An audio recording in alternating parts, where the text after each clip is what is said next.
Hello friends, നമുക്കിന്നൊരു മത്തങ്ങക്കറി വെച്ചാലോ. അതിനാണ് ഒരു ചെറിയ പീസ് എടുത്ത് വെച്ചിട്ടുണ്ട്. ഒരു 1 പയർ കുതിരാനിട്ടിട്ടുണ്ട്. കുതിർത്ത് കഴിയുമ്പോൾ നമുക്കൊരു പീസിൽ അടിച്ചെടുക്കാം. മത്തങ്ങ ഞങ്ങൾ ചെറിയ പീസായിട്ട് അരിഞ്ഞു വെച്ചിട്ടുണ്ട്. നമ്മളൊരു പച്ചമുളക് കൂടെ മത്തങ്ങക്കകത്ത് അരിഞ്ഞിട്ടിട്ടുണ്ട്. ഞങ്ങൾ തേങ്ങ തിരുമ്മി വെച്ചിട്ടുണ്ട്. തേങ്ങയും ജീരകവും വെളുത്തുള്ളിയും നമുക്ക് അരച്ചെടുക്കണം.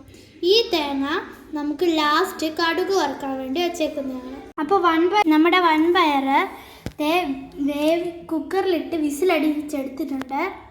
ഇനി അതിൻ്റെ അകത്തായിട്ട് നമ്മൾ അരിഞ്ഞു വെച്ചതെല്ലാം ഇട്ട് കൊടുക്കുന്നുണ്ട്. മത്തങ്ങയും പച്ചമുളകും നമ്മൾ ഇട്ട് കൊടുക്കുന്നുണ്ട്. അതിൻ്റെ അകത്തോട്ട് ഇച്ചിരി മഞ്ഞപ്പൊടിയോട് ഇട്ട് കൊടുക്കുന്നുണ്ട്. ആവശ്യത്തിന് ഉപ്പോട് ഇട്ട് നമുക്കിത് വേവിച്ചെടുക്കാം. മത്തങ്ങ വെന്തിട്ടുണ്ട്. നമുക്കിനി അരപ്പ് ചേർത്ത് ഇളക്കി വേവിക്കാം. അരപ്പ് ചേർത്ത് കറി വേവിച്ച് വെച്ചിട്ടുണ്ട്. നമുക്കത് നന്നായിട്ട് ഇളക്കി കൊടുക്കാം. ഒരു വറ്റൽമുളക് കൂടെ നമുക്ക് ഇട്ട് കൊടുക്കാം. ഒരു വറ്റൽമുളക് കൂടെ ഇട്ടിട്ടുണ്ട്. ഇത് നമുക്കത് ഇളക്കി കൊടുക്കാം.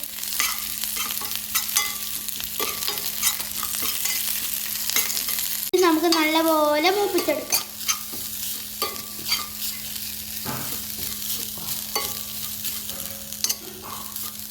തേങ്ങ മൂത്ത് വന്നിട്ടുണ്ട്. നമുക്കിനി ഇത് കറി ചേർത്ത് കൊടുക്കാം. അപ്പം നമ്മൾ അതിൻ്റെ അകത്തോട്ട് ചേർത്ത് കൊടുക്കുവാണ്.